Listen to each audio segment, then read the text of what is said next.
Have you ever wanted to roleplay as a cockroach in VR? Me neither, but here we are, roleplaying as a cockroach in VR.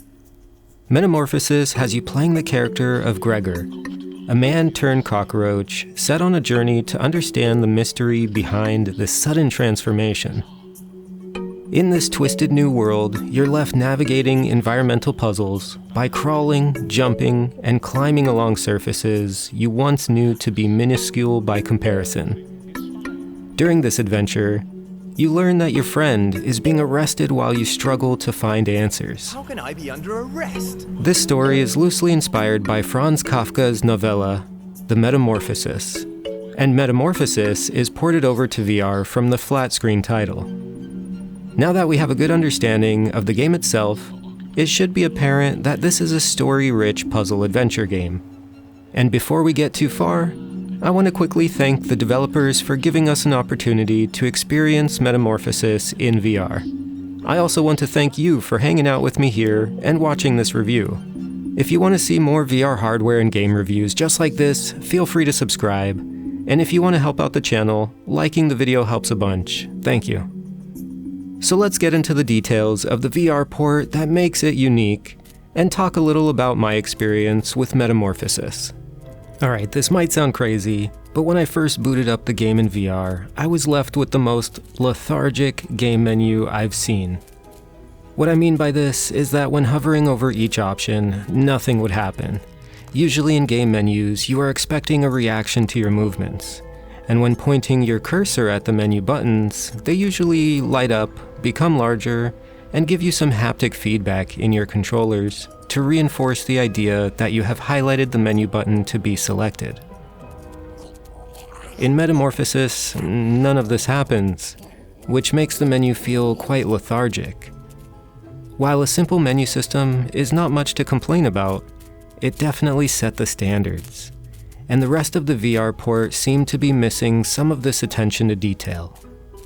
The mysterious story kept me curious, and the voice acting helped bring the world to life. What in the...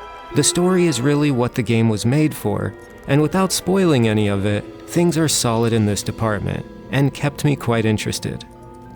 Gameplay has you exploring the new world as a cockroach while solving puzzles, navigating the new blown-up world, and chatting up the rochalitas. Haptic feedback is inconsistent.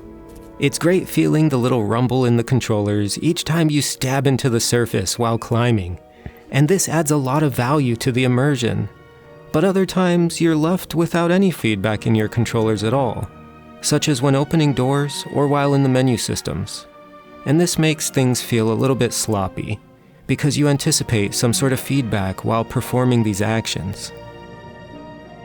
The controls are okay, but could use some work in some areas such as grabbing items, as the items currently just float around your hand in the area you picked it up, which is always a bit awkward to me in VR. Opening doors has you simply waving the key at the door, like you're paying for something with your debit card, instead of actually inserting a key into a lock. And the fluidity of movement could be polished up to make you feel more attached to the ground, where currently it feels a bit like you're on skates as you slide around. The climbing mechanic has you stepping into sticky goop that lets you stick onto surfaces to climb, but you are limited with how far you can climb before running out of the sticky goop. This is all indicated on your roach legs, and you can see the sticky goop coming off your legs as you use it to climb. To begin climbing, you grab the grip button as well as the triggers simultaneously while making pickaxe-like movements as if you're going ice climbing. They know my name. Most games on the VR platform are simply using the grip button for climbing, so grabbing onto the trigger as well suddenly feels a little bit weird. Each action has two different ways you can perform them. As an example, to move forward, you can either pull in both triggers and tippy-tap your way around by twirling your controllers, or you can simply use the left joystick to move. To jump, you pull in both triggers and raise both of your hands up as if you're tossing a baby into the air. Or you can press the A button on your right controller. These options are really nice to have, but the alternative controls feel a little bit rushed, and I feel like the majority of users will find they enjoy the traditional controls much more. Comfort options are lacking, without vignetting options or walking speed settings. However, the developers recently added a snap turning option into the game, so this can all be improved with future updates.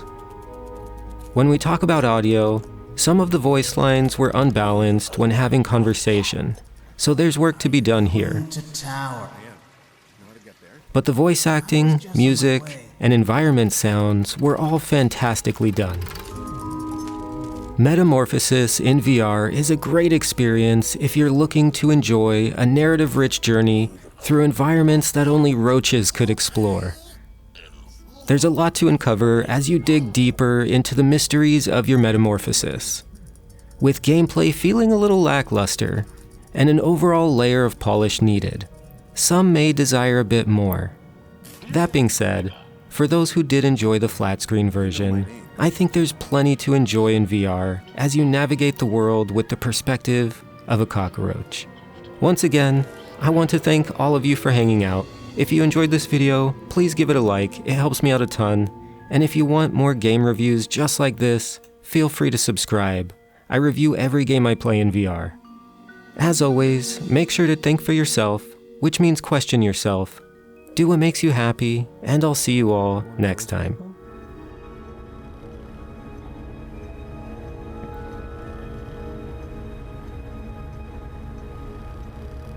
What the? Why is he licking paper?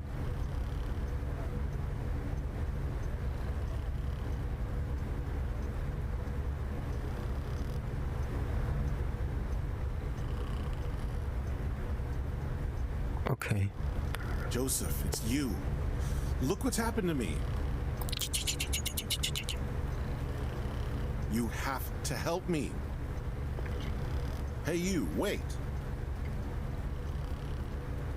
He can't see me. I need to climb higher up.